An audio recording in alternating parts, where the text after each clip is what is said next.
ఎమ్మెల్యేగా సెక్రటరియట్ లో పని మీద పోతే బాంబుల తుపాకీల మొత్తం ఆయన హత్య చేయడానికి అక్కడ ఒక విధ్వంసం జరిగింది.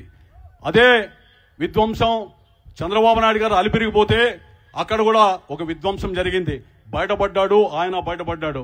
కానీ వ్యత్యాసం ఫ్యాక్షన్ మనస్తత్వం అనేటువంటి నేత వ్యక్తిగత కక్షలతో ఆ రోజు సెక్రటరియట్ లో ప్రత్యర్థులు దాడి చేశారు, మా వాళ్ళని చంపారు కాబట్టి మిమ్మల్ని చంపుతామని. కానీ చంద్రబాబు నాయుడు గారు రాష్ట్ర శాంతి భద్రతలను కాపాడాలని ఒక నిబద్ధత కలిగినటువంటి నిజాయితీ కలిగినటువంటి రాజ్యాంగబద్ధంగా వచ్చినటువంటి అధికారాన్ని మనం రాజ్యాంగం ప్రకారం నడుచుకోవాలా, ప్రమాణ స్వీకారంలో రాగద్వేషాలకు అతీతంగా పనిచేస్తా, భయం లేకుండా పనిచేస్తానని చెప్పాడు. కాబట్టి ఆ రోజు కట్టుదిట్టంగా పోలీసు వ్యవస్థని ఆ రోజు నిర్మించి పరిపాలన సాగించినందుకు ప్రజల కోసం అలిపిరిలో ఆ రోజు బాంబ్ బ్లాస్ట్ లో ఆయన ప్రజల కోసం అన్నిటికీ సిద్ధమైనటువంటి వ్యత్యాసాన్ని మనం గమనించాలా. అదేవిధంగా రాజశేఖర రెడ్డి గారు ముఖ్యమంత్రిగా ఉన్నప్పుడు, అదేవిధంగా ప్రతిపక్ష నేతగా ఉన్నప్పుడు, చంద్రబాబు నాయుడు గారు ఉన్నప్పుడు కూడా వ్యత్యాసాన్ని మనం గమనించాలా, ప్రజలు చెప్పాలా. రాజశేఖర రెడ్డి గారు పాదయాత్ర చేసినప్పుడు ఎక్కడా తెలుగుదేశం పార్టీ నేతల్ని ప్రోత్సహించి అక్కడక్కడ అడ్డు పెట్టండి అని చెప్పి ఆ రోజు ప్రయత్నం చేయాలా, ఇలాంటివి సాధించనని చెప్పాడు. ప్రభుత్వ పరం కూడా వీలైనంత వరకు సహకరించాం. అదేవిధంగా తన తనయుడు లోకేష్ బాబు మన తనయుడు జగన్మోహన్ రెడ్డి గారు పాదయాత్ర చేస్తే కూడా ఎక్కడే గాని ప్రభుత్వ పరంగా అడ్డంకులు చేయాలా. అదే చంద్రబాబు నాయుడు గారు పాదయాత్ర చేసినప్పుడు ఎన్నో అడ్డంకులు వచ్చినా అధిగమించి ఆయన సాధించాడు. కానీ చంద్రబాబు నాయుడు కుమారుడిగా నారా లోకేష్ ఈ చరిత్ర సృష్టించాలని చెప్పి పాదయాత్ర నిర్వహించి ఎక్కడెక్కడ పోయినా కూడా అడుగడుగున అడ్డంకులు పెట్టడం, మరి అధికారాన్ని దుర్వినియోగం చేయడం మధ్య వ్యత్యాసాన్ని కూడా గమనించాలా. జగన్మోహన్ రెడ్డి గారి పాదయాత్ర దశల వారి అంచెంచెలుగా చేసిన పాదయాత్ర.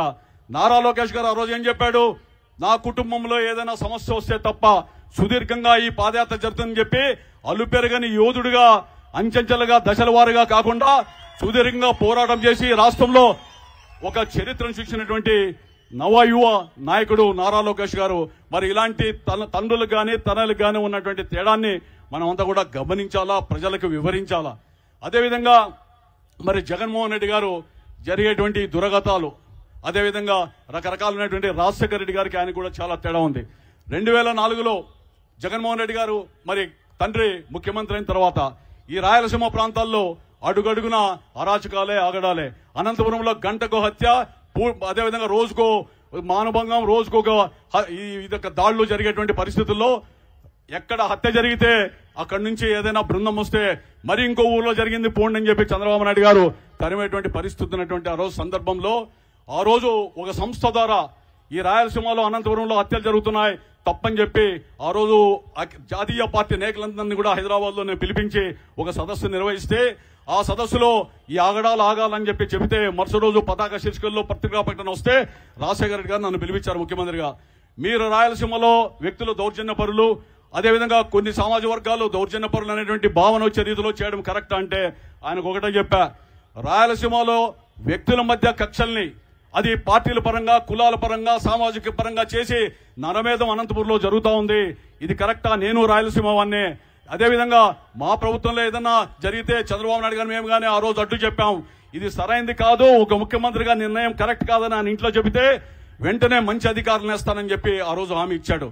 అదే జగన్మోహన్ రెడ్డి గారికి ఈ రోజు ఈ విధంగా స్వేచ్ఛావాయులు పీల్చినటువంటి రాష్ట్రంలో ఎవరైనా అన్యాయం జరిగిందని చెప్పడానికి అవకాశం ఉందా? ఎమ్మెల్యేలకు కానీ మంత్రులకు కానీ ఆయన దగ్గర పోయి ప్రజాస్వామ్యబద్ధంగా విజ్ఞాపన పత్రాలు ఇవ్వడం కాదు, సామాజికంగా అభివృద్ధి కోసమో సంక్షేమం కోసమో లేదా సంరక్షణ కోసమో అడిగితే ఆయన నెలల తరబడి వెయిట్ చేసేటువంటి పరిస్థితి. 175 మంది శాసనసభ్యుల్లో 150 మంది ఉన్నటువంటి వ్యక్తులు ఎంతమంది 5 ఏళ్లలో రాజశేఖర రెడ్డి గారి ప్రభుత్వంలో ఉన్నటువంటి ఎమ్మెల్యేలు కావచ్చు, ఈ రోజు జగన్మోహన్ రెడ్డి ప్రభుత్వంలో ఉన్నటువంటి అనుభవం ఉన్న వ్యక్తులు కాదు.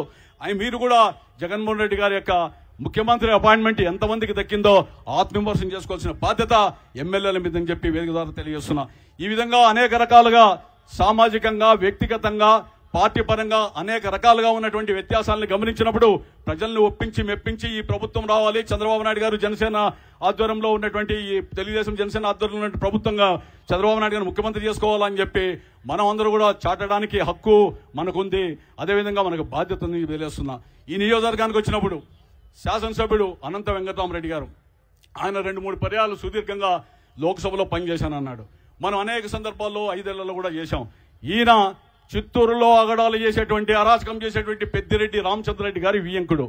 ఆయనతో బంధుత్వం ఏర్పడిన తర్వాత యథేచ్ఛగా ఈ జిల్లాలో ఒక రాజ్యాంగేతర శక్తిగా మంత్రిగా మిగిలిన ఎమ్మెల్యేల కంటే భిన్నంగా అధికంగా నాకు ఈ జిల్లా ఇన్ఛార్జ్ మంత్రి పెద్దిరెడ్డి రామచంద్రరెడ్డి ఉన్నాడు కాబట్టి నేనేం చేసినా సాగుతుందనేటువంటి అభిప్రాయంతో పాలన కొనసాగిస్తున్న వ్యక్తి. ఆయనకు అనేక సందర్భాలు చెప్పాం అభివృద్ధి చేశాడని.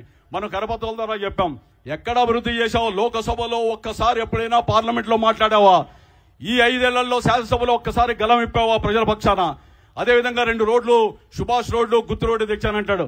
మా ప్రభుత్వం ఉన్నప్పుడు ఆ రోజు గడ్కారీ దగ్గరికి వెంకయ్యనాయుడు దగ్గరికి వెళ్ళాం. ఇద్దో ఫోటోలు మేము ఆయనతో ఉత్తర పత్రికలు రాశాం. ఇగో ఈ గడ్కారీ గారు ఉత్తరాలు మేము సాధిస్తే ఎన్నికల తర్వాత ఎన్నికలు వస్తే దాంట్లో కాంట్రాక్టులో కమిషన్ కొట్టడానికి నువ్వు వినియోగించుకున్నావు తప్ప నువ్వు అభివృద్ధి చేయలేదయ్యా అని చెప్పి అనేక దఫాలు చెప్పాం. ఇవన్నీ